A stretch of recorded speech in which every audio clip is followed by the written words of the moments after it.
ராமானுஜதயா பாத்திரம் ஞான வைராக்யபூஷணம் ஸ்ரீமத்வேங்கடநாதார்யம் வந்தே வேதாந்ததேசிகம். தஸ்மை ராமானுஜார்யாய நமः பரமயோகினே யஸ்ருதிஸ்மிருதிசூத்ராணாம் அந்தர்ஜ்வரமசீஷமதே.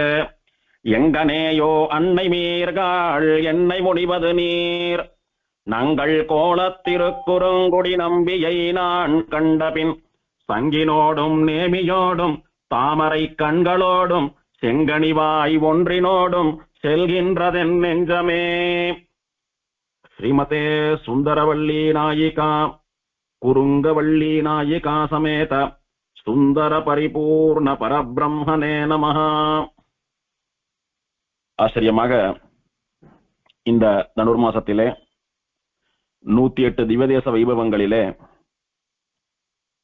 பாண்டிய நாட்டு திருப்பதிகள்னு சொல்லக்கூடியதான அத்யுதமான இயற்கை சூழலிலே இருக்கக்கூடிய, நன்கு நீர்வளம் இருக்கக்கூடிய, ஆச்சரியமான கட்டடை கலையினாலே பொலிவோடு கூட விளங்குகிற, ஆழ்வார்கள் ஆழங்கால் பட்டு அனுபவித்த, ஒரு முறை போனால் அங்கிருந்து உடனே வருவதற்கு மனமில்லாமல் அங்கேயே தங்கிவிடும்படியான ஆசையை தூண்டக்கூடியதான திவதேசங்களை எல்லாம் அனுபவிக்கப் போகிறோம். அதிலே முதல் முன்னம் திருக்குறுங்குடி என்கிற ஆச்சரியமான திவதேசத்தை இன்னைக்கு அனுபவிக்கப் போகிறோம். இந்த திவதேசத்திற்கு குறுங்குடி, திருக்குறுங்குடி, வாமன கஷேத்திரம் என்பதாகவெல்லாம் திருநாமங்கள். எம்பெருமான் வாமனாவதாரம் பண்ணி முடித்த பிறகு குள்ள வாமனனாக குறுகியவனாக வந்து இந்த க்ஷேத்திரத்திலே தங்கினபடியினாலே இந்த க்ஷேத்திரத்திற்கு குறுங்குடி அப்படின்னு தமிழ்லையும், வாமன கஷேத்திரம் அப்படின்னு சம்ஸ்கிருதத்திலையும் பெயர் வந்ததாக ஸ்தல புராணம் சொல்றது. சம்ஸ்கிருதத்திலே வாமனன் அப்படின்னா குள்ளமானவன் அப்படின்னு அர்த்தம். அதே சுவாமி உருவத்தை வைத்து குள்ளமானவன் அப்படின்னு ஒரு மாதிரி சொல்றது அப்படின்னா அது அப்படி இல்லை. ரொம்ப அவசரமாக இருக்கக்கூடிய அந்த பெருமாள் தேவர்கள் பண்ணின சரணாகதிக்காக தன்னை ரொம்ப சிறியவனாக காட்டிக்கொண்டு வந்தானானபடியினாலே குள்ளன் அப்படின்றத விசேஷமா சொல்றது இங்க. அது ஏதோ குள்ளமா இருக்கா, அவசரமா இருக்கா, குண்டா இருக்கா, ஒல்லியா இருக்கான்ற மாதிரி பரிகாசம் பண்ணும்படியான வார்த்தை அல்ல. பெருமாள் திருவிக்கிரமாவதாரத்திலே 7 லோகங்களை அளந்து எடுத்துக்கிறான் அப்படின்னா அது எம்பெருமானுடைய சகஜமான திருமேனி, எம்பெருமானுடைய விஸ்வரூபம். பல முறை பெருமாள் விஸ்வரூபம் எடுத்திருக்கார். இந்த அண்ட சராச்சரங்களும் எம்பெருமானுடைய சரீரம்னு சொல்ற போது அவ்வளோ பெரிய சரீரம் எம்பெருமானுக்கு இருப்பதெல்லாம் உகந்தது, உத்தமமானதுதான். அப்படி வசந்த திருமேனியுடைய பெருமாள் யாச்சகம் பண்றதுக்கு தகுந்தபடி களவு செய்ய போனபடியினாலே தன்னுடைய உருவத்தை குள்ளனா வாமனனா ஒரு சின்ன குழந்தை, பிரம்மச்சாரி குழந்தை அப்பதான் உபநயனமாகி வந்திருக்குன்னு சொல்லும்படியா குறுகி கொண்டு வந்தானே, அந்த குறுக்கி கொண்டு குள்ளமாக வந்த உருவம்தான் வாமனாவதாரம்னு சொல்லக்கூடியதான திருக்கோலம். அதனாலேதான் அது வசத்தி. இது பெருமாளுடைய திருமேனி அளவு மட்டுமல்ல, அவனுடைய பிரபாவம் எப்பேற்பட்ட பிரபாவம். பிரம்மருத்ராதிகள், இந்திரன், அவன் இவன் எல்லோரையும் படைத்து எல்லோருக்கும் அனுகிரகம் பண்ணி கொண்டு எல்லோருக்கும் மோட்சம் தந்து கொண்டு ஸ்ரீவைகுண்டத்தினுடைய அதிபதியாக ஒரே ஈஸ்வரனாக சர்வ சுவாமியாக இருக்கக்கூடிய இந்த எம்பெருமானுக்கு எத்தனை பிரபாவம் உண்டு, எத்தனை மேன்மை உண்டு. பிரம்மாவிலேருந்து ருத்ரன்லேருந்து இந்திரன்லேருந்து எல்லாம் காரியமாகணும்னா இவனிடத்துல வந்து பிச்சை கேட்டு நிற்கிறாளே, அப்பேற்பட்ட இந்த எம்பெருமான் தேவர்களை காப்பாற்ற வேண்டும் என்கிற நல்ல உள்ளத்திலே தன்னுடைய கௌரவத்தையும் பாராமல் மகாபலியினுடைய யாகசாலைக்கு யாச்சகம் பண்ணுவதற்காக தன்னுடைய பிரபாவத்தையும் குறைத்து கொண்டு போனானே, அங்க வசந்து நிற்கிறான் பெருமாள். அப்படி உருவத்தையும் சுருக்கி கொண்ட மகிமையையும் சுருக்கி கொண்டு சர்வசாதாரணமான ஒரு பிரம்மச்சாரி இளைஞனை போலே யாச்சகம் கேட்ட பெருமாளானபடியினாலே அந்த திருநாமம் விசேஷமாக சொல்லப்படுகிறது வாமனன் அப்படின்னு. வாமனனை சொல்றச்ச ஆண்டாள் வாமனன் திரிவிக்ரமன் 2 பேரும் சேர்த்து ஒரே அவதாரமா தான் ஸ்ரீ வைஷ்ணவ சம்பிரதாயத்தில் அனுபவிக்கிறோம் இல்லையா.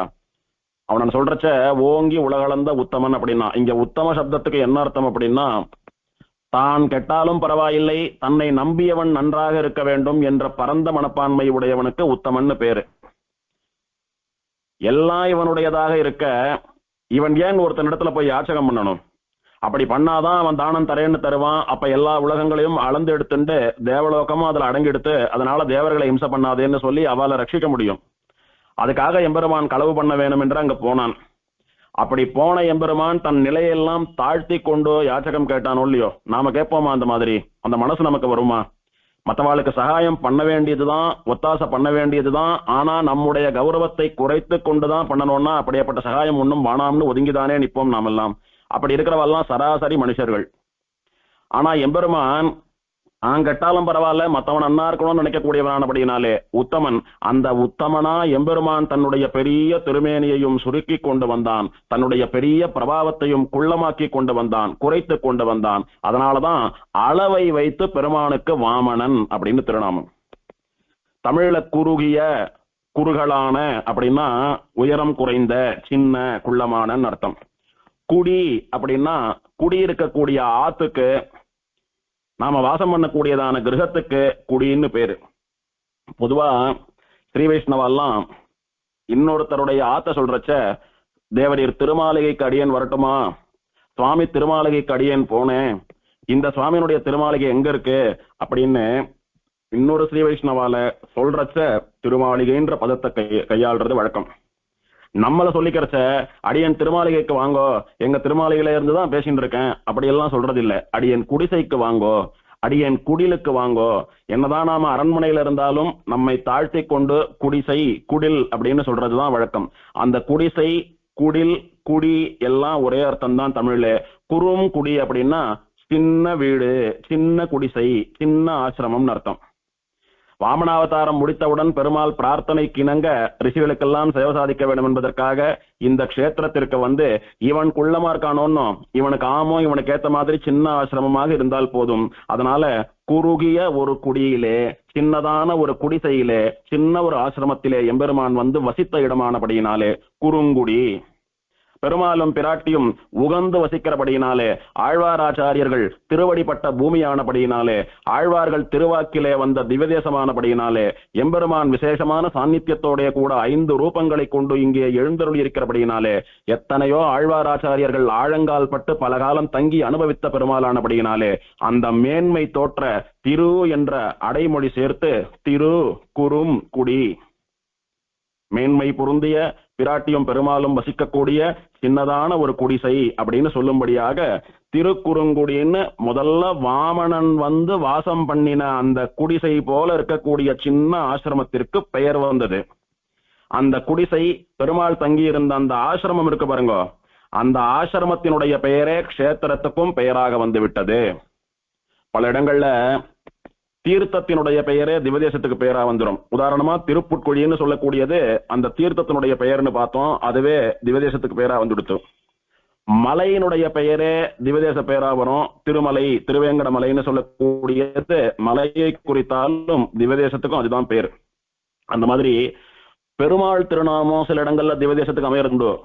வானமா மலையே அடியேன் தொழ வந்தருளே அப்படின்னு நம்மாழ்வார் பிரார்த்தித்த தெய்வநாயகன் இருக்கிறானே தோதாத்ரிநாதன், அந்த எம்பெருமானுடைய திருநாமம் வானமாமலை என்பது அதுவே திவதேசத்துக்கு பேராயிடுத்து. அந்த மாதிரி எம்பெருமான் எழுந்தருளி இருந்த ஆசிரமத்தினுடைய பெயரே இந்த ஊருக்கும் திவதேச நாமமாக வழங்கப்படுகிறதுன்னா அத்தனை மகிமை பொருந்தியதான எம்பெருமான் திருவடிப்பட்ட அவன் வாசம் பண்ணக்கூடிய இடம் என்பதை நாம் உணர வேண்டும். அதனால வாமன கஷேத்திரம் திருக்குறுங்குடி என்று பெயர் பெற்றது. இன்னொன்னும் இப்படி சொல்றவாளும் உண்டு. இந்த திவதேசத்திலே கைசிக மகாத்மியம் நடந்தபடியினாலே வராக பெருமாள் பூமி பிராட்டிக்கு கைசிக மகாத்மியத்தை உபதேசம் பண்ணினதாக வராக புராணத்திலே இருக்கிறபடினாலே, அந்த வராக பெருமாள் மடியில பிராட்டியை வைத்துக் கொண்டிருக்கக்கூடியவன் மகாவராகம், பெரிய விஸ்வரூபம் எடுத்துட்டு மடியில பூமி பிராட்டியை உட்காத்தி வச்சுட்டு கம்பீரமா பூமி பிராட்டிக்கு உபதேசம் பண்ணக்கூடிய மகாவராகம் அது. அந்த வராகம் இந்த க்ஷேத்திரத்துக்கு வந்து தன்னுடைய பெரிய திருமேனியை சின்னதாக குறுக்கி கொண்டு கொஞ்ச காலம் வாசம் பண்ணித்தான். சொல்ல போனா இங்கே இருந்துதான் கைசிக மகாத்மியத்தை உபதேசம் பண்ணதா சில பேர் சொல்றா.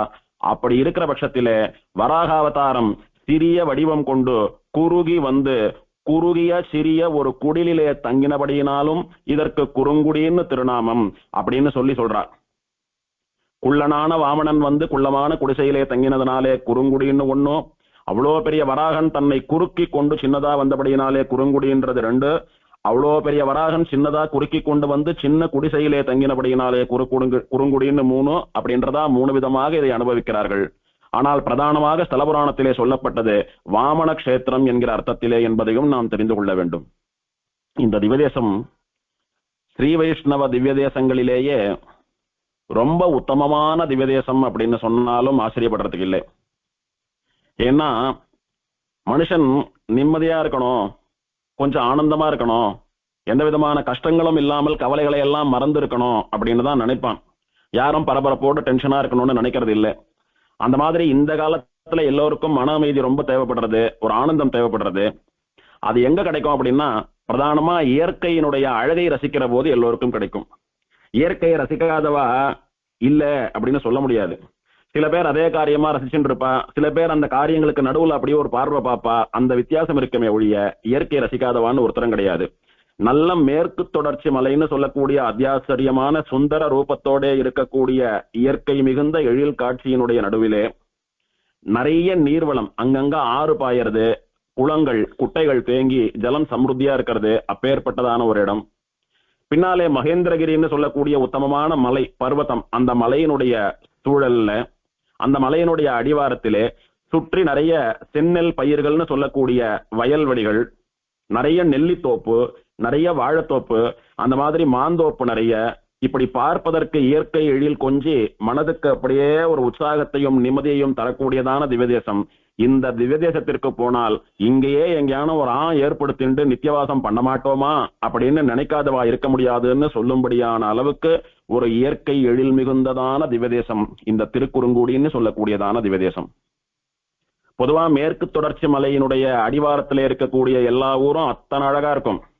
சொல்ல போனா தமிழகத்தினுடைய சொர்க்கம்னு சொல்லலாம். அதையெல்லாம் அத்தனை நீர்வளத்தோட பச்சை பசேல்னு செடி கொடிகளோட தோப்புகளும் துறவுகளும் வயல்வெளிகளும் அருவிகளும் ஓடைகளுமாக அத்தனை ஆச்சரியமாக இருக்கக்கூடியது மேற்கு தொடர்ச்சி மலையினுடையதான சுற்றி இருக்கக்கூடிய சுற்றுவட்டார கிராமங்கள். அதிலே திருநெல்வேலிக்கு அருகே இந்த திருக்குறுங்குடின்னு சொன்ன புராண பிரசித்தமான திவ்யதேசம், ஆழ்வார்களாலே மங்களாசாசனம் பண்ணப்பட்ட திவ்யதேசம், ஆச்சாரியர்களாலே பெரிதும் உகந்து கொண்டாடப்பட்ட திவ்யதேசம். நம்மாழ்வார் இந்த எம்பெருமானுடைய திருமேனி அழகிலே அப்படியே ஆழங்கால் பட்டு அணு அணுவா அங்கமங்கமா ரசித்து இந்த எம்பெருமானிடத்திலே உயிரை உடறார் அப்படின்னா, அப்படி பெருமாளும் சரி, திவ்யதேசமும் சரி, சுற்றி இருக்கக்கூடிய ஊர்களும் சரி, அத்தனையும் சுந்தரமாக இருக்கக்கூடிய திவ்யதேசம். அதனாலே இந்த எம்பெருமானுக்கு சுந்தர பரிபூர்ண நம்பின்னு திருநாமம். நிறைய பெருமாளுக்கு சுந்தரராஜன், அழகரசன் அப்படின்னு பெயர் உண்டு. அழகுக்கே ராஜாடா இந்த பெருமாள், அத்தனை அழகு அந்த பெருமாள்னு சொல்லும்படியா சுந்தரராஜன் பல பெருமாளுக்கு திருநாமம் உண்டு. ஆனால் இவனுக்கு சுந்தர பரிபூர்ணன் திருநாமம். அப்படின்னா என்னன்னா அழகு முழுமை பெறுகிற இடம். இப்போ ஒருத்தர் ஒரு மாதிரி அழகா இருப்பா, இவரை விட அவர் அழகா இருக்காரு, அவரை விட இவர் அழகா இருக்காருன்னு சொல்லிட்டு போலாம். ஆனா யார் ரொம்ப அழகா இருக்காளோ அவளை அழகுக்கே ராஜாடா இவன், அழகு ராஜா அப்படின்னு சொல்றது போல சுந்தரராஜன் பல பெருமாள் உண்டு. ஆனால் அழகு இதுக்கு மேல ஒருத்தனுக்கு இருக்க முடியாது, மொத்த அழகு இவனிடத்துலதான் இருக்கு. அழகு நிரம்ப பெற்றவன், அழகு பரிபூர்ணமாக இருக்கக்கூடியவன் அப்படின்ற ஒரு அர்த்தத்திலே இந்த எம்பெருமானுக்கு வடிவழகிய நம்பி, வடிவழகிய நம்பி ராயர், சுந்தர பரிபூர்ண நம்பி அப்படின்னு எல்லாம் திருநாமங்கள் வழங்கப்படுகிறதுன்னா பெருமாளும் அழகு, கோவிலும் அழகு, திவதேசமும் அழகு, சுற்றி இருக்கக்கூடிய மகேந்திரகிரின்னு சொல்லக்கூடிய பர்வதம் அழகு, அதை சுற்றி இருக்கக்கூடிய வயல்வெளிகள் அழகு. அதனாலதான் ஆழங்கால் பட்டு அனுபவிக்கிறார்கள் இந்த திவதேசத்தை ஆழ்வார்கள். இந்த திவதேசத்தினுடைய சிறப்பு என்னன்னா நல்ல இயற்கை எழில் மிகுந்த சன்னிவேசத்துல இருக்கக்கூடியது. நாம் ஆச்சரியமா கோவிலுக்கு முன்னால இருந்து கோபுரத்தை அப்படி சேவிச்சோம்னா ஆச்சரியமா பிரம்மாண்டமான கோவில், அதுக்கு பின்னால நல்ல ஆகாசத்தை தொட்டு இருக்கிற மாதிரி நம்ம கண்ணுக்கு தெரியக்கூடியதான மகேந்திரகிரின்னு சொல்லக்கூடிய பர்வதம். இந்த மகேந்திரகிரி பர்வதத்துக்குன்னு ஒரு ஏற்றம் உண்டு. என்ன ஏற்றம் அப்படின்னா, இந்த மகேந்திரகிரி மலையில இருந்துதான் ஹனுமார் சீதா பிராட்டிய தேடி கண்டுபிடிக்கிறதுக்காக லங்கையை நோக்கி பறந்து போனார். அப்ப ஹனுமார் திருக்குறுங்குடியில இருந்து பறந்து போனாரான்னு கேட்டா, இது மலைத்தொடர், ஒரு மலை கிடையாது, மகேந்திரகிரி மலைத்தொடர். எப்படியானா சேஷாச்சல மலைத்தொடர்னு சொல்லக்கூடியதனுடைய ஆரம்பம் திருமலை, நடுபாகம் மகோபிலம், வால்பாகம் ஸ்ரீசைலம் அப்படின்னு ஒரு பெரிய மலைத்தொடர் 600 மைலுக்கு விரிந்து பறந்திருக்கிறதோ அந்த மாதிரி இந்த மலைத்தொடர் பல கிலோமீட்டர் நீளத்திற்கு பறந்திருக்கக்கூடியது. மொத்தத்துக்கும் சேர்த்து மகேந்திரகிரின்னு ஒரே திருநாமம்.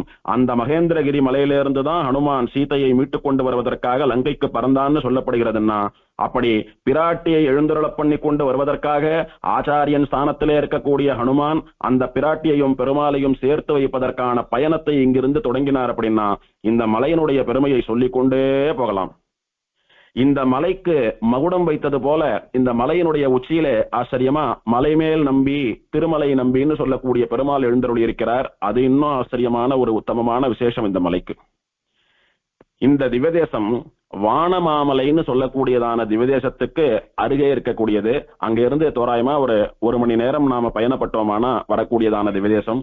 வானமாமலையிலிருந்து திருக்குறுங்குடியை நோக்கி பயணப்படுறச்சேயே தூரக்கேந்து நம்மை வரவேற்பது போல மகேந்திரகிரின்னு சொல்லக்கூடியதான அழகிய பர்வதம் நம்மளை வரவேற்கிறது.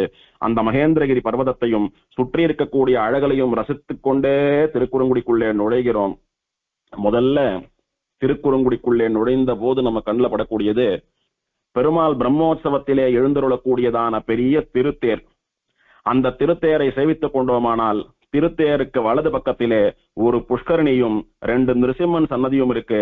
அந்த பவித்திரமான புஷ்கரணி தீர்த்தத்தை புரோக்ஷித்துக் கொண்டு அந்த நிருசிம்மாலையும் சேவித்து பிரதட்சணம் பண்ணிட்டோமானா அந்த நிருசிம்மன் இருக்கக்கூடிய இடத்துல இருந்து கிழக்கே ஒரு 100 அடி போனோமானா நம்பியாறு அப்படின்னு பெருமாள் திருநாமத்திலே ஓடக்கூடிய ஒரு நதி ஓடுகிறது.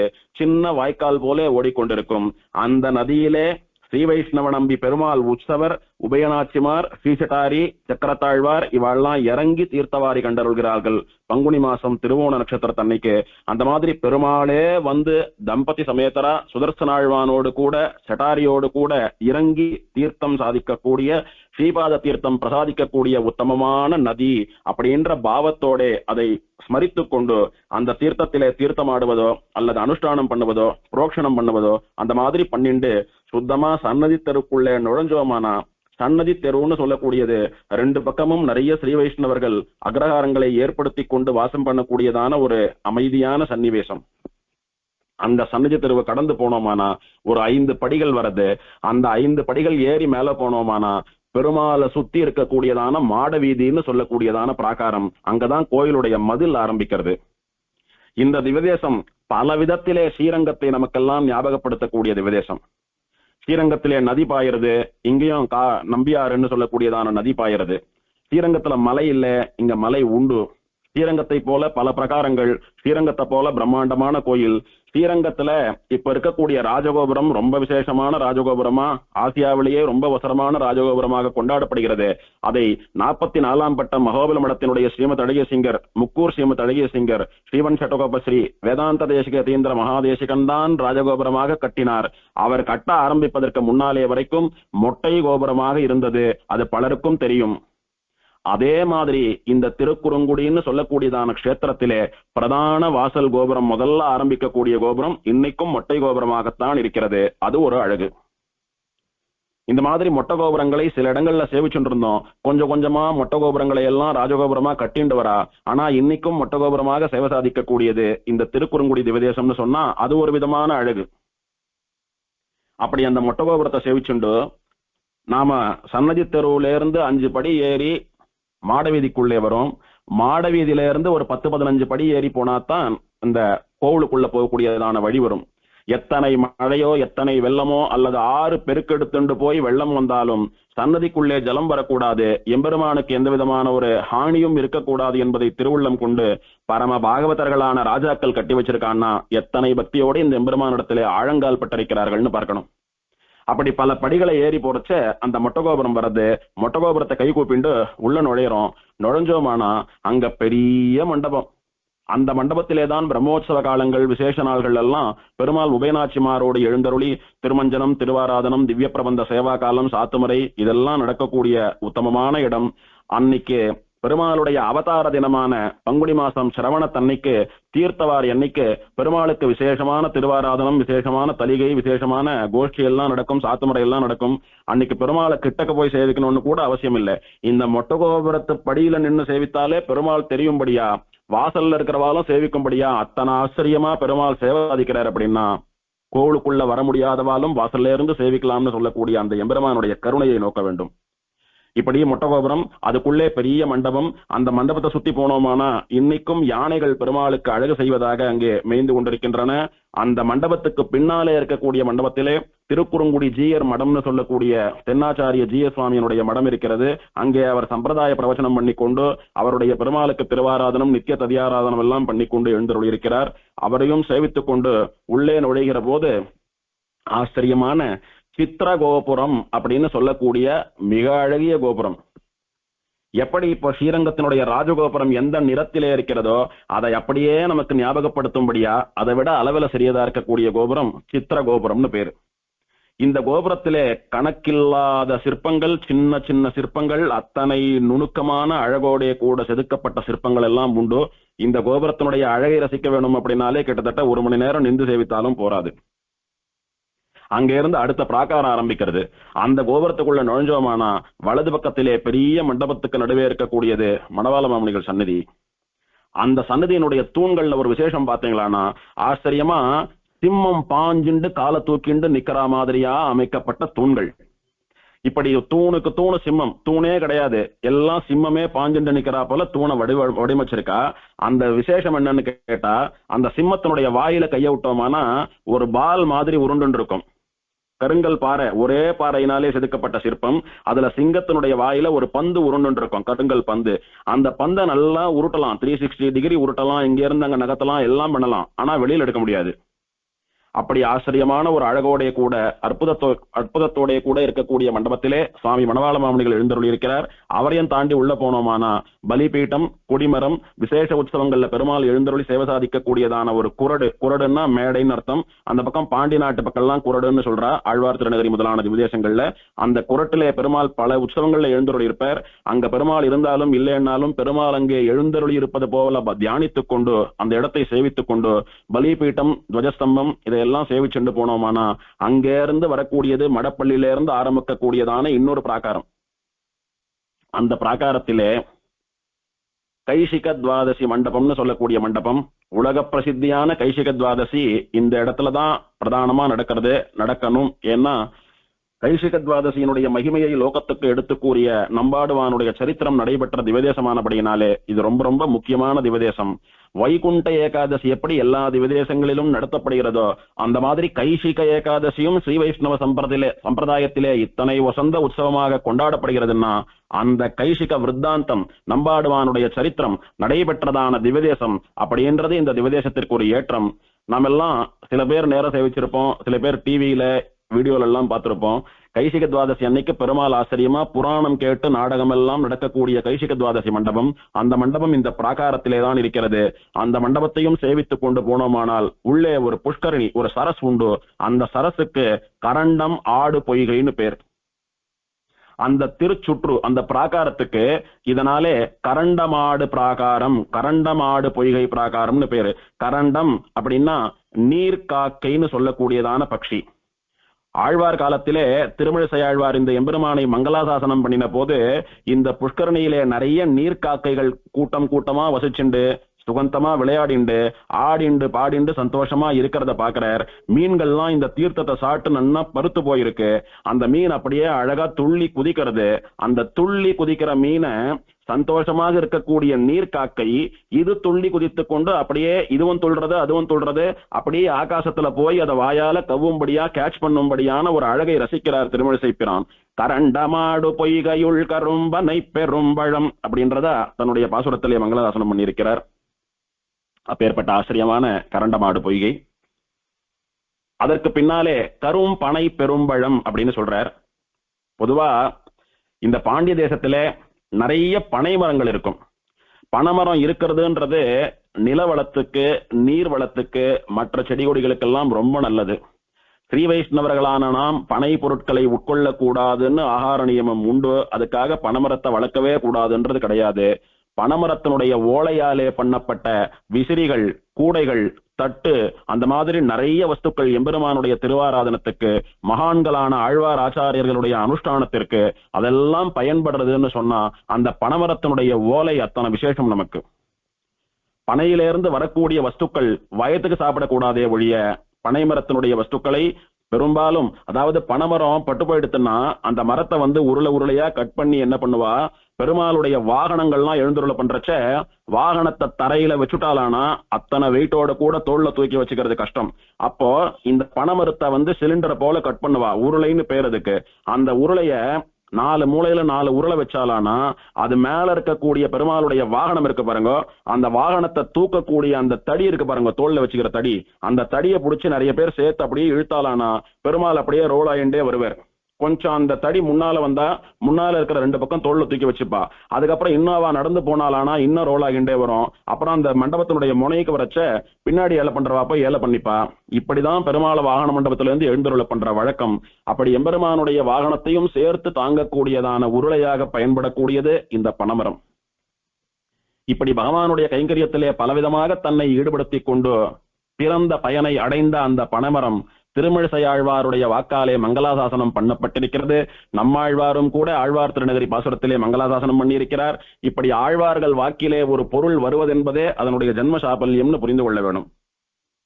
அப்பேற்பட்டதான பனைமரங்களுக்கு நடுவே ஒரு விசேஷமான பனைமரம் திருக்குறுங்குடி எம்பெருமானுடைய அனுகிரகத்தினாலே அந்த ஒரு பனைமரம் மட்டும் பல்லாயிரக்கணக்கான வருஷங்களா என்னைக்கும் அழியாமல் கருகாமல் விழாமல் நல்ல கம்பீரமாக வளர்ந்து கொண்டு எப்போதும் பனங்குலைகளை தள்ளிக்கொண்டு செழிப்பாக இருக்கக்கூடியதாக ஸ்தலபுராணம் தெரிவிக்கிறது. அங்க இருக்கக்கூடிய பெரியவாளும் சொல்றா.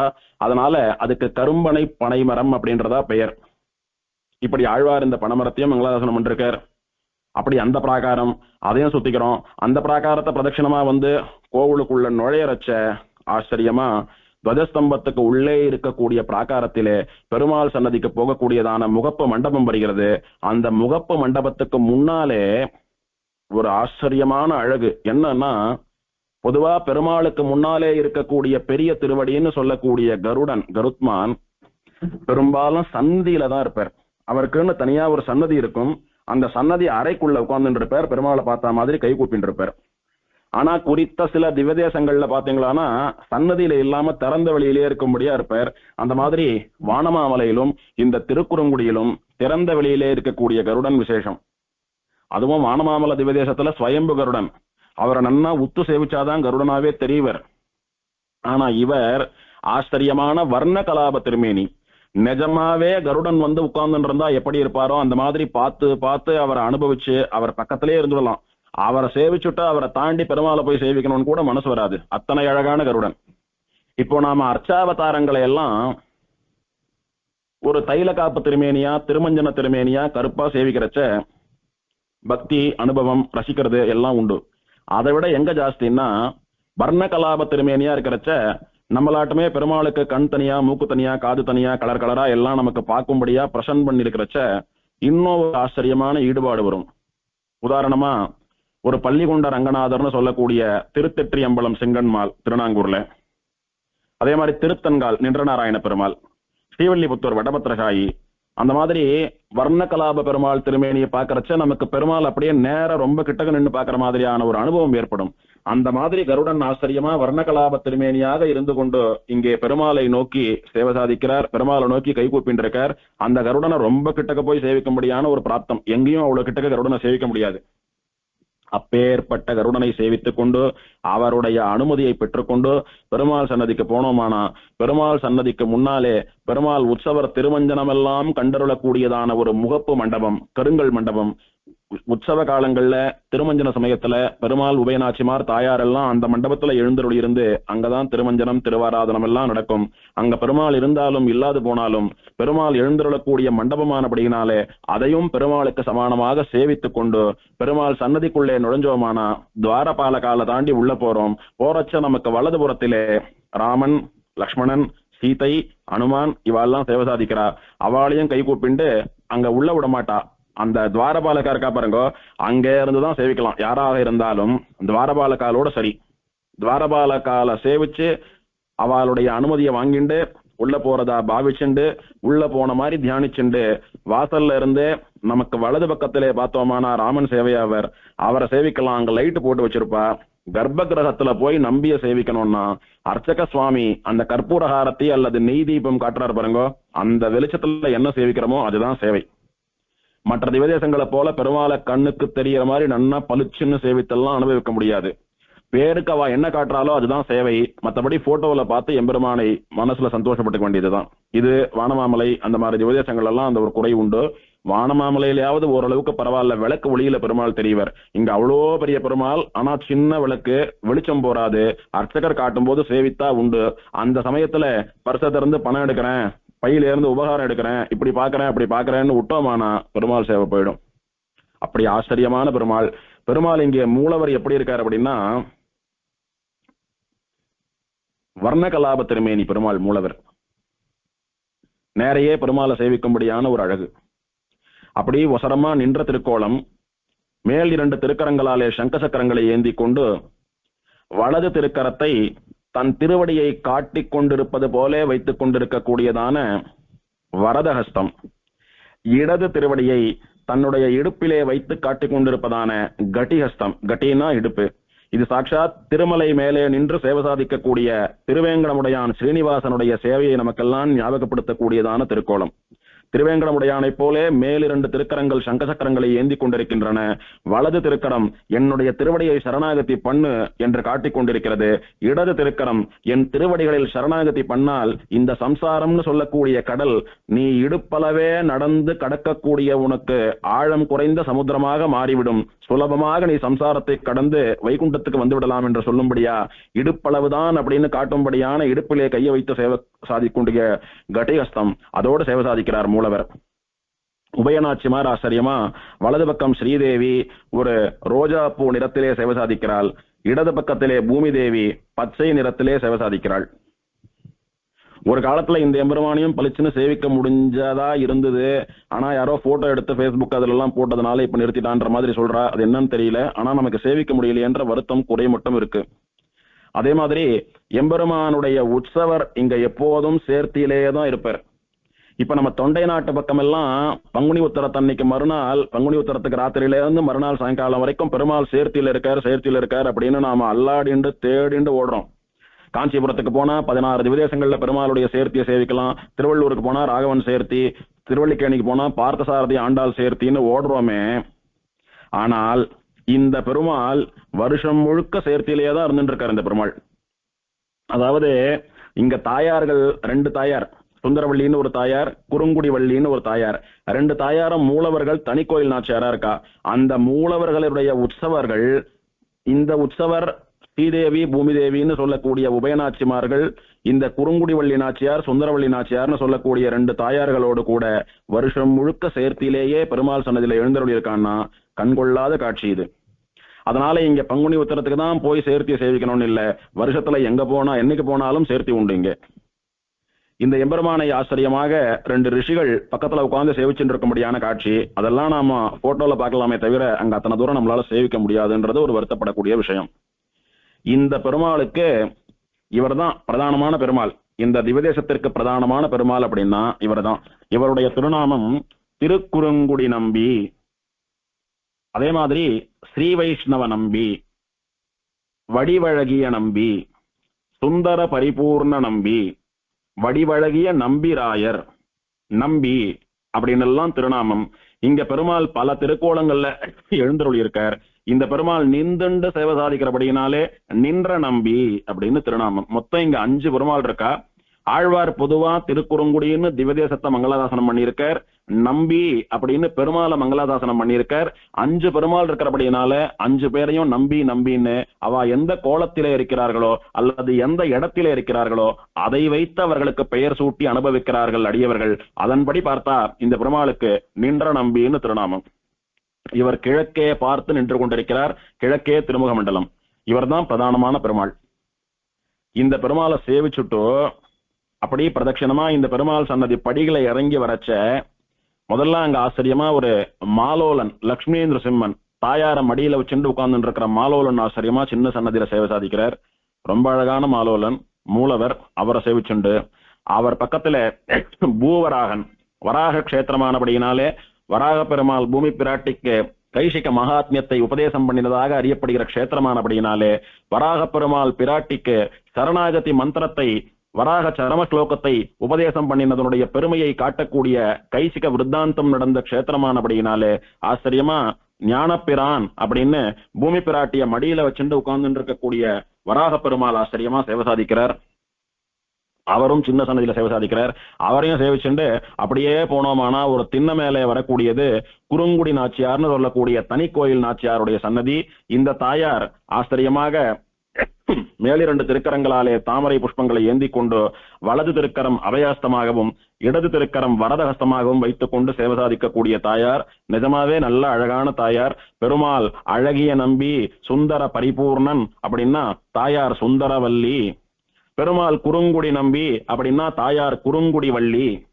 குறுங்குடியை சொந்தமாக உடைய குறுங்குடிக்கு நாதனான நம்பி குறுங்குடி நம்பி. குறுங்குடிக்கு நாயகியா குறுங்குடிக்கு முதலாளியா இருக்கக்கூடிய வள்ளி குறுங்குடி வள்ளி. வள்ளின்னா கொடி போன்று வளைந்து நெளிந்து அழகாக இருப்பவள் அப்படின்னு அர்த்தம். ஒரு பெண் கொடி போல வளைந்து நெளிந்து அழகா இருந்தாலானா அது உத்தமமான அழகுன்னு இலக்கியங்கள்ல வர்ணிக்கப்பட்டிருக்கிறது. எல்லா தாயாருமே அப்படிதான் இருப்பா. அதனாலதான் நிறைய தாயார் திருநாமங்கள்ல வள்ளி வள்ளின்னு சொல்லி நாம கொண்டாடுறோம். குறுங்குடிக்கு சுவாமினியான வள்ளி குறுங்குடி வள்ளி. சுந்தர பரிபூர்ணனுடைய வள்ளி சுந்தரவல்லி அப்படின்றதா ரெண்டு தாயார்கள் தனி கோயில் நாச்சியார்கள் இருக்கா. முதல்ல குறுங்குடி வள்ளி தாயாரை சேவிச்சுக்கிறோம். அந்த தாயாரை சேவிச்சுட்டு அப்படியே பிரதட்சிணம் வந்தோமானா அழகா தசாவதார எம்பெருமான்கள் எள்ளி இருக்கா. அவளை எல்லாம் சேவித்துக் கொண்டு வந்தோமானா அதன் பக்கத்திலே ஸ்ரீனிவாசன் திருவேங்கடமுடையான் ஒரு சன்னதியிலே சேவை சாதிக்கிறான்.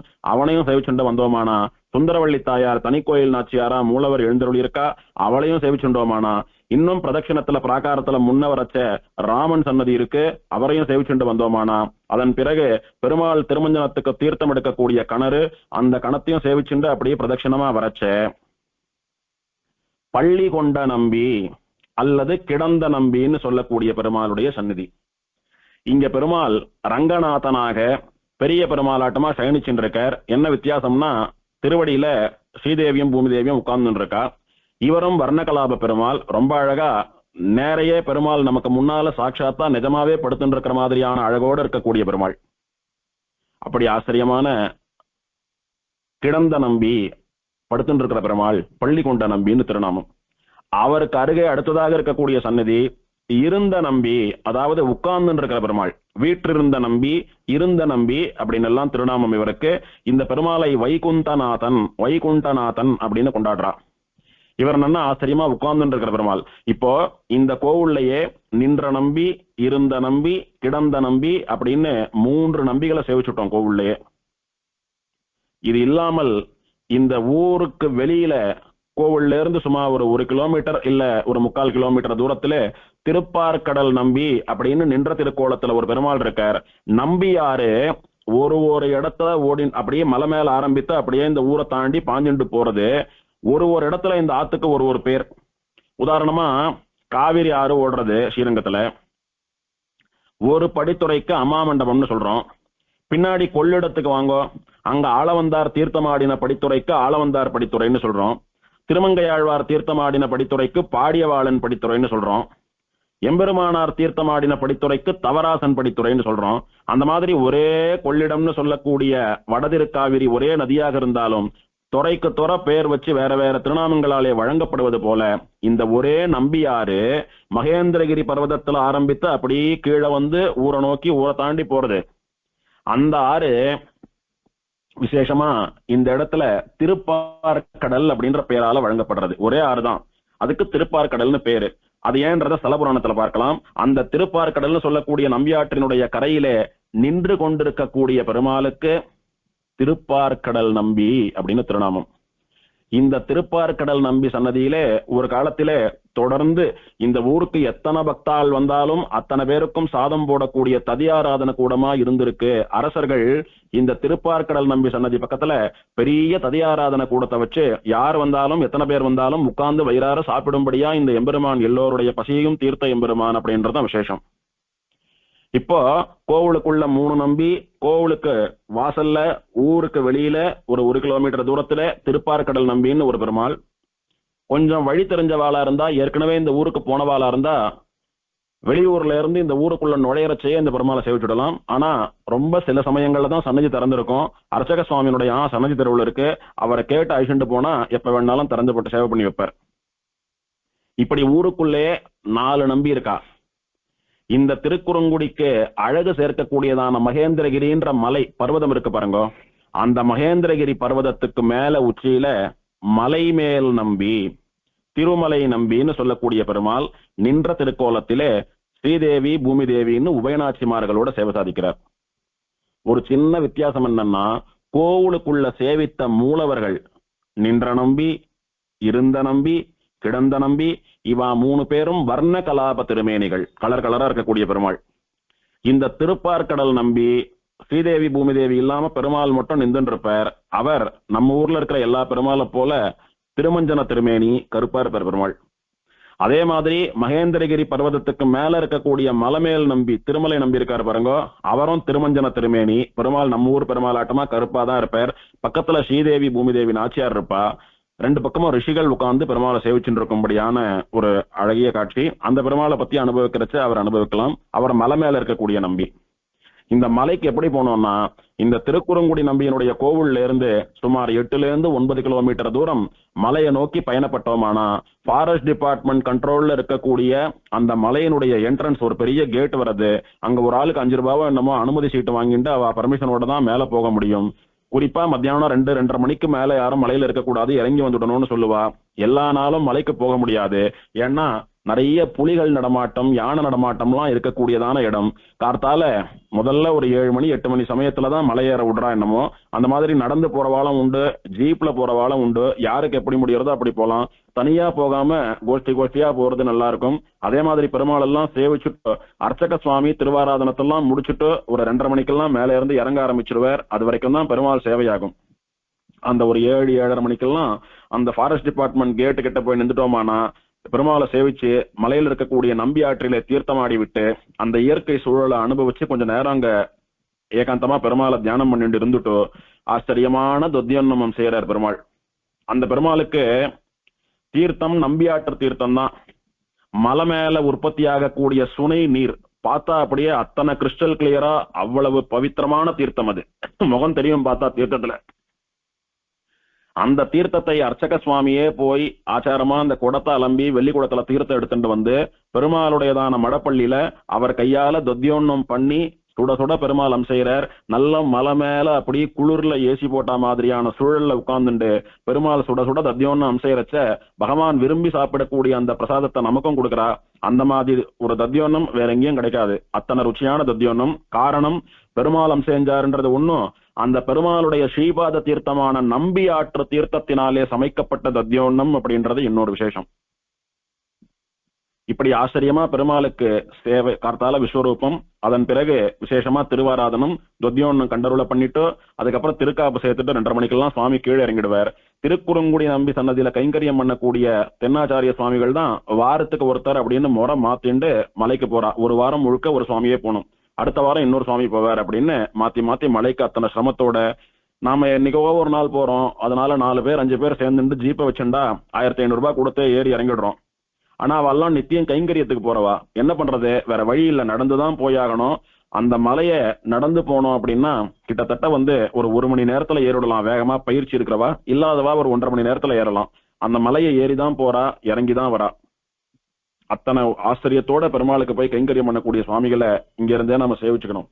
இப்படி 5 நம்பிகள், ஒருத்தர் நின்றுட்டு இருக்கார், ஒருத்தர் உட்கார்ந்துட்டு இருக்கார், ஒருத்தர் படுத்துட்டு இருக்கார். இவன் 3 பேரும் வர்ணகலாவ திருமேனிகள் கோவில்லயே இருக்கா. கோவிலுக்கு வெளியில இருக்கக்கூடிய திருப்பார்கடல் நம்பி திருமஞ்சன திருமேனி, நின்ன திருக்கோலம். இன்னொருத்தர் மலை மேல இருக்கார், அந்த நம்பி நின்ன திருக்கோலம். மலைக்கு மேல இருக்கிறதுனால மலைமேல் நம்பி திருமலை நம்பின்னு திருநாமம். திருப்பார்கடலுடைய கரையில் இருக்கிறதுனால அவருக்கு திருப்பார்கடல் நம்பின்னு திருநாமம். இப்படி 5 நம்பிகள் எழுந்தருளி சேவை சாதிக்க கூடியதான இந்த இடம் அத்தியாச்சரியமான ஒரு திவதேசம். உற்சவர் 5 நம்பிக்கும் உற்சவர் உண்டுன்றதுதான் ஒரு இன்னொரு விசேஷம். இங்க முக்கியமா நிறைய மூலவர் இருப்பா, எல்லா இடத்துலயும் உற்சவர் இருப்பாளா, அவளுக்கு உற்சவம் நடக்கிறதா, அவ வாகனத்துல வருவாளா அப்படின்னு எல்லாம் யோசிச்சுட்டு போனோமானா பெரும்பாலும் இருக்காது. ஆனா இந்த 5 பெருமாளுக்கும் உற்சவர் உண்டு. 5 உற்சவர்களும் வாகனத்துல எழுந்தருளுவா. குறிப்பா திருக்குறுங்குடி நம்பியினுடைய பிரம்மோற்சவத்தினுடைய 5ஆம் நாள் ராத்திரி 5 கருட சேவை, 5 நம்பிகளும் 5 கருடன்ல எழுந்தருளுவா. சேவிக்கிறதுக்கு அத்தனை ஆச்சரியமாக இருக்கும். அதிலே பிரதானமா அந்த பெருமாள் மூலவருடைய திருநாமம் தான் அந்த உற்சவருக்கும். திருப்பார்கடல் நம்பியோட உற்சவர் திருப்பார்கடல் நம்பி, மலமேல் நம்பி உற்சவர் மலமேல் நம்பி அல்லது திருமலை நம்பி, பள்ளிகொண்ட நம்பி உற்சவர் பள்ளிகொண்ட நம்பி, இருந்த நம்பி உற்சவர் இருந்த நம்பி அல்லது வைகுண்டநாதன் திருநாமம். இந்த திருக்குறங்குடி நம்பின்னு சொல்லக்கூடிய பிரதானமான பெரிய பெருமாள் இருக்கார் பாருங்க, அவருடைய உற்சவருக்கு சுந்தர பரிபூர்ணர், அழகு நிறைந்தவன் அப்படின்னு அர்த்தம். அல்லது வடிவழகிய நம்பி, ரொம்ப அழகான ஒரு உத்தமமானவன் அப்படின்னு அர்த்தம். அல்லது வடிவழகிய நம்பி ராயர்னு அர்த்தம். ராயர் அப்படின்னா ராஜான்னு அர்த்தமாறுது. இந்த உலகங்களை எல்லாம் ஆளக்கூடிய அரசனாக எம்பெருமான் இருக்கிறபடினாலே அந்த ஊர் மக்கள்லாம் வடிவழகிய நம்பி ராயர்னு சொல்றா. கோவில்ல எழுதுறது, பத்திரிகையில போடுறதெல்லாம் பாத்தீங்களான்னா வடிவழகிய நம்பிராயர் தேவஸ்தானம்னு தான் போட்டிருக்கோம். உற்சவரை ஸ்ரீ வைஷ்ணவர்கள்லாம் அழகிய நம்பின்னு சொல்றது வழக்கம். இது எல்லாத்துக்கும் மேல அழகிய நம்பி, சுந்தர பரிபூர்ண நம்பி, வடிவழகிய நம்பி, இப்படி பல திருநாமங்களாலே ஆசையாக சொன்னாலும் பிரதானமா ராமானுசன் அடியவர்கள் எல்லாம் இந்த எம்பெருமானை கூப்பிடக்கூடிய செல்ல பெயர் என்னன்னா ஸ்ரீ வைஷ்ணவ நம்பின்னு சொல்லக்கூடியது. முதல்ல நம்பி அப்படின்னா என்ன அர்த்தம்? நம்பி அப்படின்னா குணபூர்ணன் அப்படின்னு அர்த்தம். அதாவது ஒரு ஸ்ரீ வைஷ்ணவனுக்கு, ஒரு பாகவதனுக்கு, ஒரு பிரபன்னன் சரணாகதி பண்ணி மோட்சத்துக்கு போகணும்னு காத்துட்டு இருக்கிற ஒரு முமுட்சுவுக்கு என்னென்ன குணங்கள் எல்லாம் இருக்கணுமோ அதெல்லாம் ஆத்ம குணங்கள்னு பேரு. குணங்கள் ஆத்மாவுக்குன்னு சிலது உண்டு, சரீரத்துக்குன்னு சிலது உண்டு. இந்த குணங்கள் எல்லாம் ஆத்மாவை தாங்கி, ஆத்மாவை தூயதாக்கி, ஆத்மாவை உஜ்ஜீவனம் பண்ணி, ஆத்மாவை பெருமாள் பிராட்டி திருவடிகள்ல சேர்க்கக்கூடிய குணமானபடியினாலே ஆத்ம குணங்கள்னு இந்த குணங்களுக்கெல்லாம் பேரு. அப்படி ஒரு ஸ்ரீ வைஷ்ணவனுக்கு என்னென்ன ஆத்ம குணங்கள் எல்லாம் இருக்க வேணுமோ அத்தனை ஆத்ம குணங்களும் நிறைந்திருக்கிறவர்கள். இந்த சுவாமியாட்டமா இவ்வளோ ஆத்ம குணம் இருக்கிறவா யாரும் கிடையாது, நான் எங்கேயும் பார்த்ததும் இல்லை கேள்விப்பட்டதும் இல்லை அப்படின்னு சொல்லும்படியா யாரிடத்துல அந்த குணங்கள் பூரணமாக நிறைந்திருக்கிறதோ அவர்களுக்குத்தான் நம்பின்னு பேரு. உதாரணமா பாருங்க, ஒரு திருக்கச்சி நம்பி, ஒரு திருக்கோட்டியூர் நம்பி, நேத்து திருநட்சத்திரம் கண்டருளின பெரிய நம்பி, இந்த மாதிரி யாருக்கெல்லாம் நம்பின்னு பெயர் உண்டோ அவெல்லாம் எப்பேற்பட்ட பரம பாகவதாலா ஆச்சோரியோத்தமாலா இருந்தான்னு பாருங்க. அதுல ஆச்சரியமா திருக்கோட்டியூர் நம்பின்னு சொல்லக்கூடியவர் பாஷகாரருக்கு ரகசியார்த்த மந்திரத்தை காலக்ஷேபம் சாதித்த ஆச்சாரியன். பெரிய நம்பின்னு சொல்லக்கூடியவர் ஸ்ரீபாஷகாரருக்கு சமாசயனம் முதலாக வேதாந்த சாஸ்திரங்கள், பிரபந்தங்கள், திருவாய்மொழி நீங்களா மத்த 3000 பாசுரங்களையும் உபதேசம் பண்ணின ஆச்சாரியர். நம் சம்பிரதாயத்திற்காக தன் கண்ணையே இழந்தவர். தன்னுடைய சிஷ்யரான ஸ்ரீபாஷகாரன் நன்னா இருந்தாதான் ஸ்ரீ வைஷ்ணவ சம்பிரதாயம் நன்னா இருக்கும்ன்றதுக்காக அவருக்காக பார்வை தியாகம் பண்ணி பிராண தியாகமும் பண்ணின சுவாமி. அப்பேற்பட்ட பெரிய நம்பி. திருக்கச்சி நம்பிகள்னு சொல்லக்கூடியவர் எத்தனை ஆச்சாரிய புருஷர்கள் இருந்த போதிலும் இவர் ஒருத்தரிடத்துல மட்டுமே தேவப்பெருமாள் வாய் திறந்து பேசி இவர் மூலமாக பல விஷயங்களை உலகத்துக்கு தெரியப்படுத்தி, இவர் மூலமாக ராமானுஜருடைய மனசிலே எழுந்த சந்தேகங்களுக்கு பதிலளித்து, இவர் மூலமாக ராமானுஜருக்கு அந்த 6 வார்த்தைகளை அருளி செய்து கட்டளை பிறப்பித்து ராமானுஜரை ஜெகதாச்சாரியனாக ஆக்கி ஸ்ரீ வைஷ்ணவ சம்பிரதாயத்துக்கே ஒரு தூண்டுகோலாக சுடர் விளக்காக இந்த எம்பெருமான் இருந்தான். அப்படின்னா அந்த திருக்கச்சி நம்பின்னு சொல்லக்கூடிய பரம பாகவதோத்தமரான சுவாமியினுடைய பெருமையை நாம் எல்லாம் உணர வேணும். எதுக்கு இத்தனை தூரம் சொல்றேன்னா, நம்பி அப்படின்னா குணபூர்ணன் அப்படின்னு அர்த்தம். அவள் இடத்துல ஒரு தோஷம் சொல்ல முடியாது, அப்பேற்பட்ட மகாத்மாக்கள்னு அர்த்தம். பொதுவா நம்பின்ற பதத்தை பாகவதாலுக்கு தான் பயன்படுத்துறது. பகவானுடைய அடியவர்களாக இருக்கக்கூடிய ஆழ்வார்களோ ஆச்சாரியர்களோ பாகவதா யார் இருக்காளோ அவளுக்கு தான் நம்பின்ற பதத்தை பயன்படுத்துறது சம்பிரதாயத்துல வழக்கம்.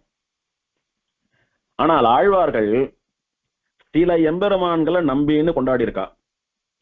அந்த மாதிரி யாரெல்லாம் நம்பின்னு கொண்டாடி இருக்காளோ அந்த பெருமாள்கள்லாம் சாதாரணமான பெருமாள் இல்ல. எப்படி இந்த பாகவதால ஆச்சாரியால நம்பின்னு பேர் வச்சுட்டு இருக்கிறவாள்லாம் பெரிய மகான்களா பூரணமானவாளா இருக்காளோ அந்த மாதிரி விசேஷமான எம்பெருமான்கள். உதாரணத்துக்கு சொல்றேன், அடியேன் திருவேங்கடமுடையானை நம்பி அப்படின்னு திருமங்கை ஆழ்வார் ஆச்சரியமா அனுபவிக்கிறார். திருவேங்கடமுடையானுடைய பிரபாவம் அடியேன்னு சொல்லி உங்களுக்கு எல்லாம் தெரிய வேண்டியதில்லை. அதே மாதிரி திருவள்ளூர் வைத்திய வீரராகவனை ஆழ்வார், திருமங்கை ஆழ்வார் நம்பின்னு அனுபவிக்கிறார். சோத்த நம்பி என்று ஒரு நம்பியாச்சா, தொண்டர் மிண்டி தொடர்ந்தழைக்கும் ஆத்த நம்பி 2, செங்க நம்பி 3, முக்க நம்பி 4, ஆகிலும் தேவர்க்கெல்லாம் மூத்த நம்பி 5 என்று முனிவர் தொழுதேத்து நம்பி 6, எம்பெருமான் எவ்வுள் கிடந்தானே. எத்தனை நம்பி பாருங்க, அத்தனை பூர்ணமானவனாம் பெருமாள். ராகவன் அத்தனை குணபூர்ணன், அத்தனை விசேஷமான பெருமாள், அத்தனை யோக்கியத்தை உள்ள பெருமாள், அத்தனை ஆச்சரியமான விசேஷ சக்தி உள்ள பெருமாள் அப்படின்னு கலியன் ஆழங்கால் படுறார். திருவேங்கடமுடையான நம்பி நம்பி சிந்தாமணியே திருவேங்கடம் மேய எந்தாய் இனியான் உன்னை என்றும் விடேனோ அப்படின்னு திருவேங்கடமுடையான நம்பின்னு கொண்டாடுறார். அதுக்கப்புறமா இவர்தான் ஆழ்வார்களும் ஆச்சாரியர்களும் நம்பி நம்பி நம்பி நம்பின்னு கொண்டாடினோம்.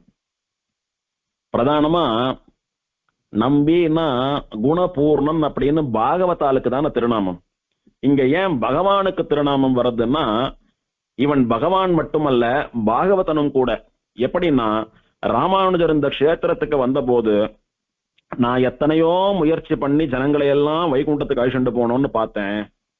ஆனா எந்த முயற்சியுமே ரொம்ப பலிக்கல, ரொம்ப பேர் வைகுண்டத்துக்கு வரல, சம்சாரத்திலேயே தான் சுத்தின்னு இருந்தா. ஆனா ராமானுசனே தாங்கள் அவதாரம் பண்ணி ஸ்ரீ வைஷ்ணவ சம்பிரதாயத்திற்கு ஆச்சாரியரான உடனே நாளுக்கு நாள் ஸ்ரீ வைஷ்ணவ சம்பிரதாயத்தில இருந்து ஸ்ரீ வைகுண்டத்துக்கு வந்துட்டு இருக்கிறவாளுடைய எண்ணிக்கை அளவுக்கு அதிகமா பெருகின்றே போறது. இந்த அற்புதத்தை, இந்த மாயத்தை எப்படி நடத்தினீங்கோன்னு பெருமாள் ராமானுஜரிடத்துல கேட்க, இது என்ன சுவாமி கேட்கறது சந்தேகம். சந்தேகத்தை எப்படியா கேட்கறது? சந்தேகத்தை கேட்கிறவர் சிஷ்யன், அந்த சந்தேகத்தை இல்லாமல் பண்ணக்கூடியவர் ஆச்சாரியன். ஆச்சாரியன் அப்படின்ற பதத்துக்கு தமிழ்ல ஆசிரியர்னு சொல்றோம். ஆசிரியர்னா என்ன அர்த்தம்னா, ஆசு இரியர். ஆசுன்னா சந்தேகம், இரியர் அப்படின்னா இல்லாமல் பண்ணுபவர். சந்தேகமே இல்லாமல் பண்ணுபவர் தான் ஆசிரியர். அப்படின்னா வேற மாதிரி புரிஞ்சுக்க கூடாது. அதாவது ஆசிரியர்னா பாடமே நடத்த வேண்டாம், வந்து பேசாம உட்கார்ந்து இருக்கலாம், யாரான சந்தேகம் கேட்டா மாத்திரம் சொல்லலாம், இல்லைன்னா பேசாம கிளம்பி போயிடலாம்னு அர்த்தம் கிடையாது.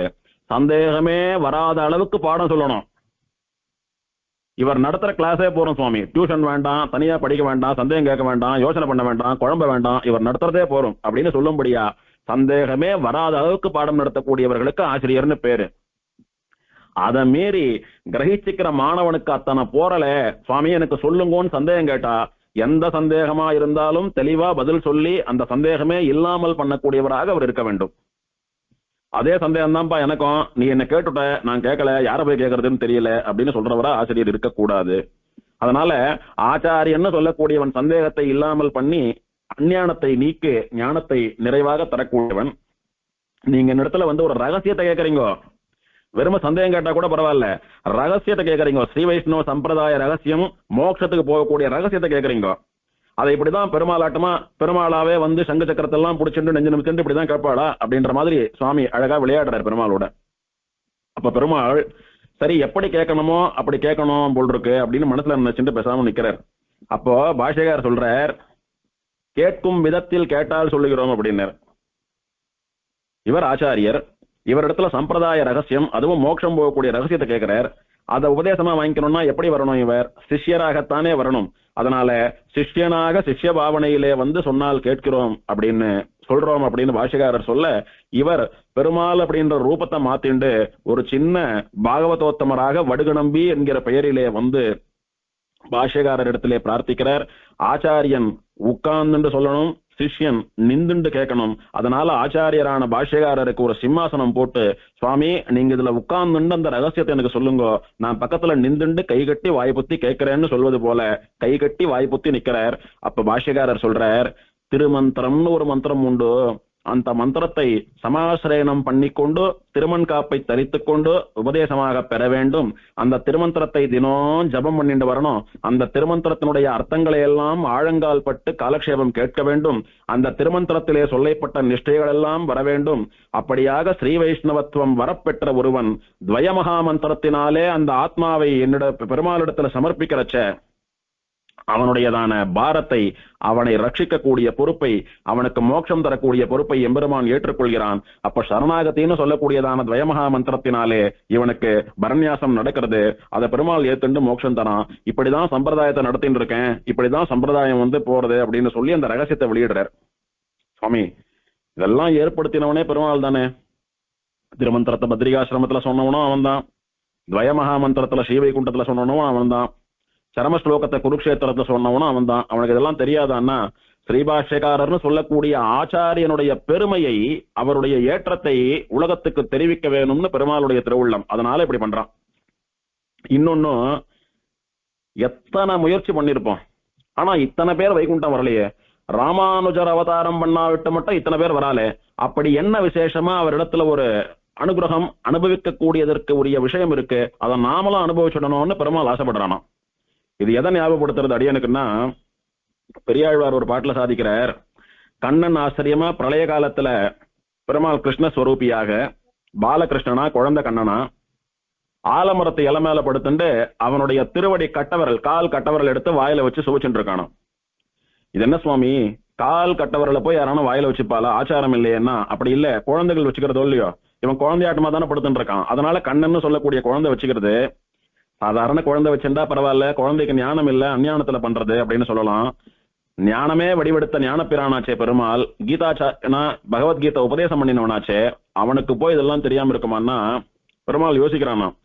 அடியவர்கள்லாம் நம்ம உடம்புல கண்ணு, காது, தலை, மூக்கு அப்படின்னு எத்தனை அவயவங்கள் உறுப்புகள் இருந்தாலும் எல்லாத்தையும் விட்டுட்டு எடுத்த உடனே நம்ம திருவடியை தானே சேவிக்கிறா.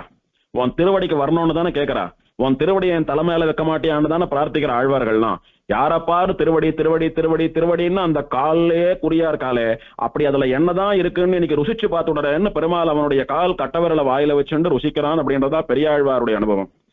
பேதை குழவி பிடித்து சுவைத்துண்ணும் பாதகமலங்கள் காணீரே, பவளவாயேர் வந்து காணீரே அப்படின்னு பெரியாழ்வாருடையதான அனுபவம். அந்த மாதிரி இத்தனை பேர் ராமானுஜரிடத்துல ஆசிரியத்து சரணாகதி பண்ணிக்கிறா, சமாசிரயணம் எல்லாம் பண்ணிக்கிறா. அப்படி என்ன அனுகிரகம் பண்றார் விசேஷமா ராமானுஜர், அதை நாம அனுபவிச்சு பார்த்துடணும்னு அந்த மோட்சத்தை தரக்கூடிய பெருமாளே வந்து ராமானுஜருடைய சிஷ்யராக சமாசிரயணம் பண்ணிட்டான்னா, அவரிடத்துல மந்திரோபதேசம் வாங்கிட்டான்னா, அவர் கையால திருமண் காப்பு இடப்பெற்றான் அப்படின்னா, அவருடைய வாயாலே ஸ்ரீ வைஷ்ணவ நம்பி என்று தாஸ்ய நாமாவை சூட்ட பெற்றான் அப்படின்னா, அந்த ராமானுஜர் அங்கே ஆச்சாரியராகிறார், இவர் எம்பெருமான் சிஷ்யனாகிறான். அதனால சமாசிரயணம் பண்ணிக்கிறச்ச நமக்கெல்லாம் பஞ்ச சம்ஸ்காரம் அப்படின்னு, முதல்ல ஸ்தாப சம்ஸ்காரம் அப்படின்னு சங்க சக்கரங்களை அக்னிய மூட்டி மந்திரங்களை எல்லாம் சொல்லி, சுதர்சன காயத்ரியை சொல்லி சுதர்சன ஹோமம் பண்ணி, பாஞ்சஜன்ய காயத்ரியை சொல்லி பாஞ்சஜன்ய ஹோமம் பண்ணி பிரதிஷ்டை பண்ணி நம்ம தோல்ல பிரதிஷ்டை பண்ணி வைக்கக்கூடியதான அந்த முத்திரைக்கு தப்ததாரணம்னு பேர், சூடு வைக்கிறது, அதுக்கு பேரு ஸ்தாப சம்ஸ்காரம்னு பேர். அடுத்தது புன்ற சம்ஸ்காரம்னு, எங்கெல்லாம் திருமணமோ அந்த இடத்துல எல்லாம் திருமண ஆச்சாரியன் இட்டு விட்டு அந்தந்த பெருமாள் பேர் தாயார் பேரை உபதேசம் பண்ணி நமக்கு திருமணம் இட்டு விடக்கூடிய சம்ஸ்காரத்துக்கு புன்ற சம்ஸ்காரம், திருமணம் இடக்கூடிய சம்ஸ்காரம்னு பேரு. அடுத்தது நாம சம்ஸ்காரம் அப்படின்னு, நமக்கு தன் அபிமானம் ஒழியணும், அகங்காரம் ஒழியணும். அதாவது நான் வசந்த குலம் அப்படின்னு பிறப்பினாலே வந்த அகங்காரம் ஒழியணும்.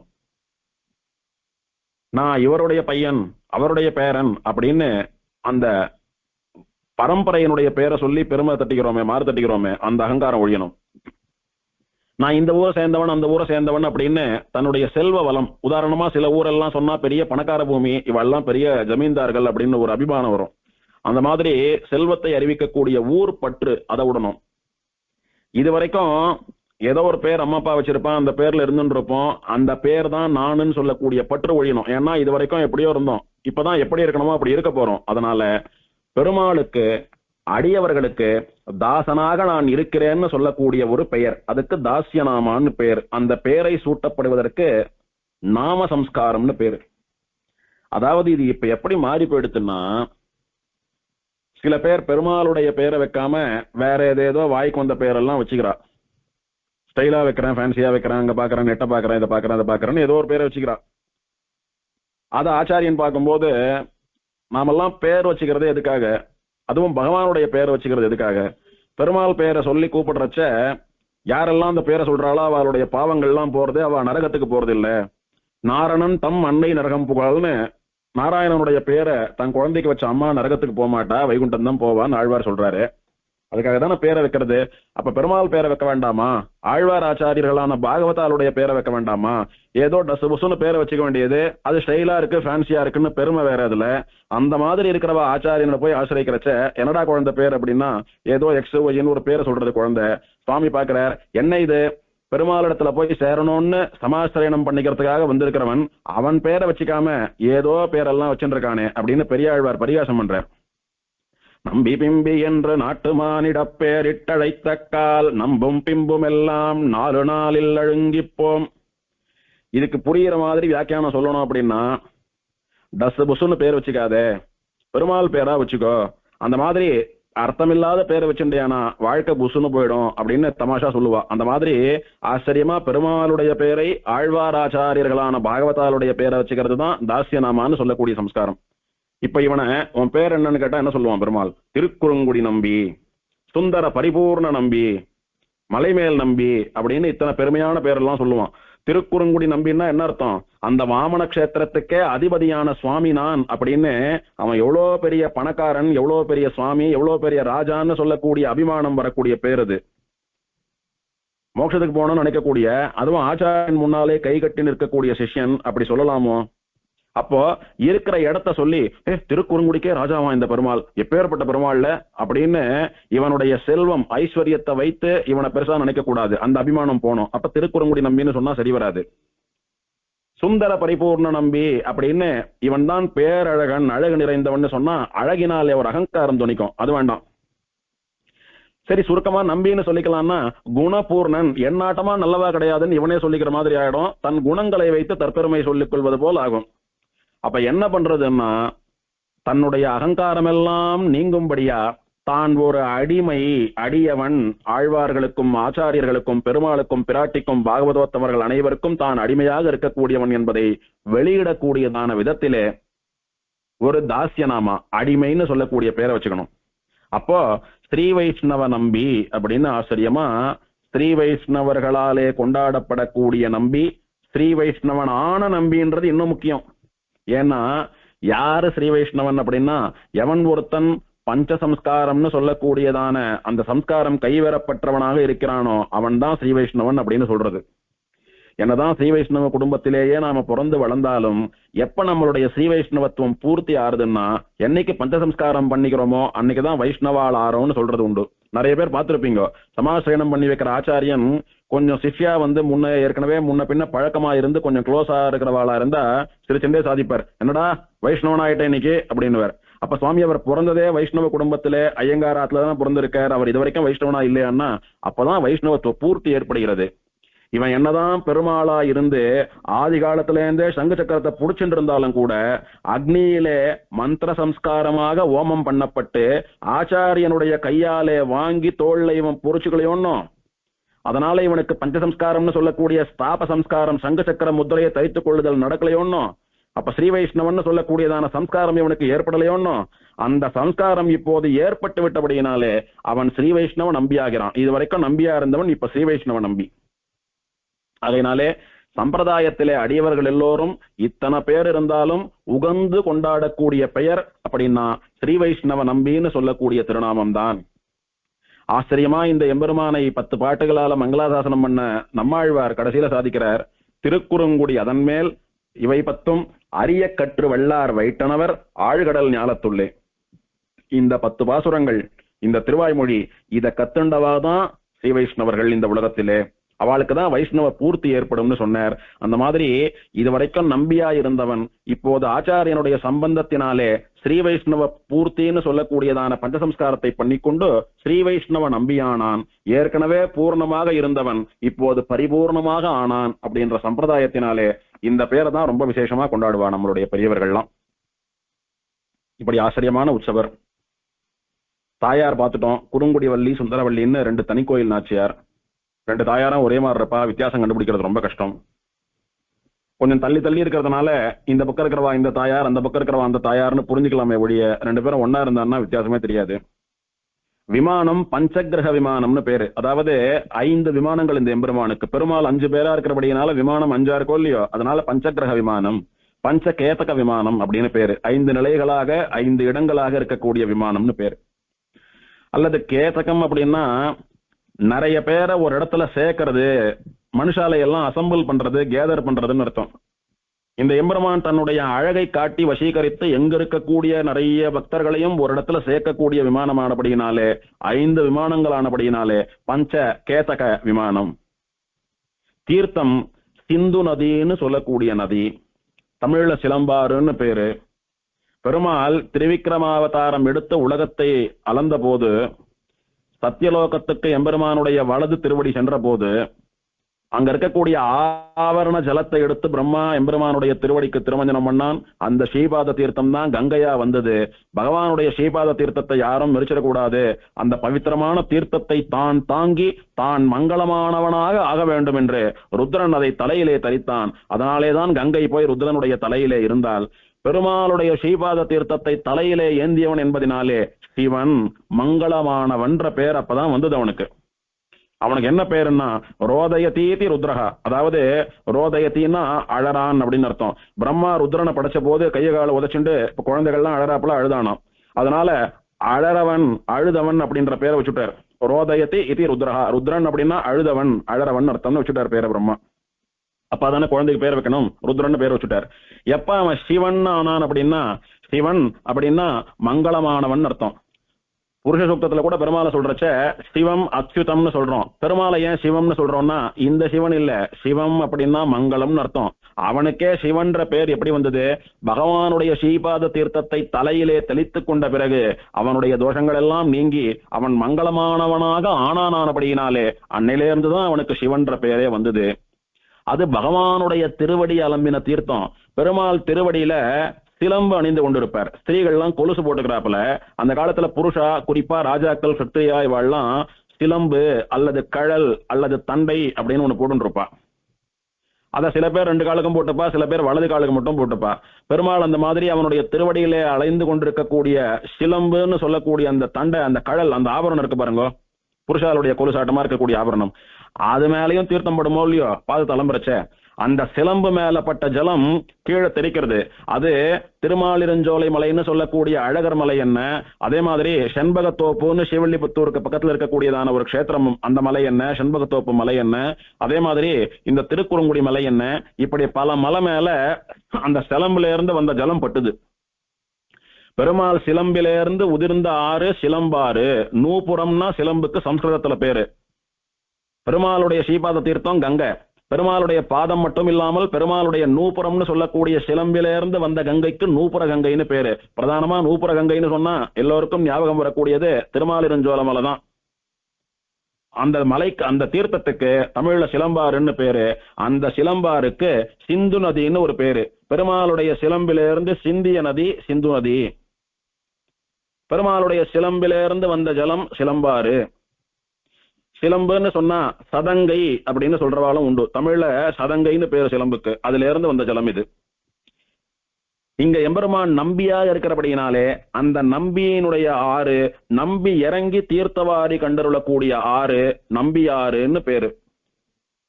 அதே மாதிரி பஞ்சத்துறை தீர்த்தம்னு பேரு. பஞ்சத்துறைனா 5 துறைகள். மலை மேல ஒரு இடத்துல தீர்த்தம் ஆடலாம்.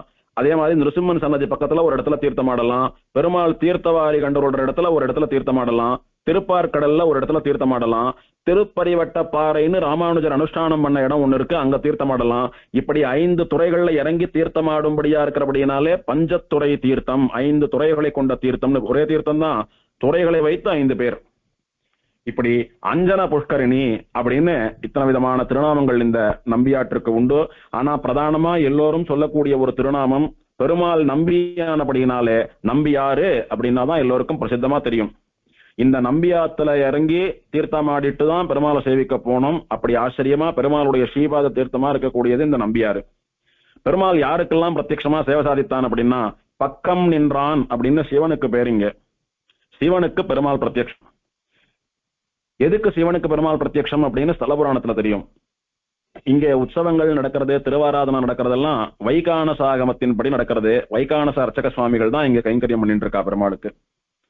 திருமிழிசை ஆழ்வார், நம்மாழ்வார், பெரியாழ்வார், திருமங்கை ஆழ்வார், மொத்தம் 4 ஆழ்வார்களுடைய மங்களாசாசனம், 40 பாசுரங்கள் இந்த எம்பெருமானுக்கு.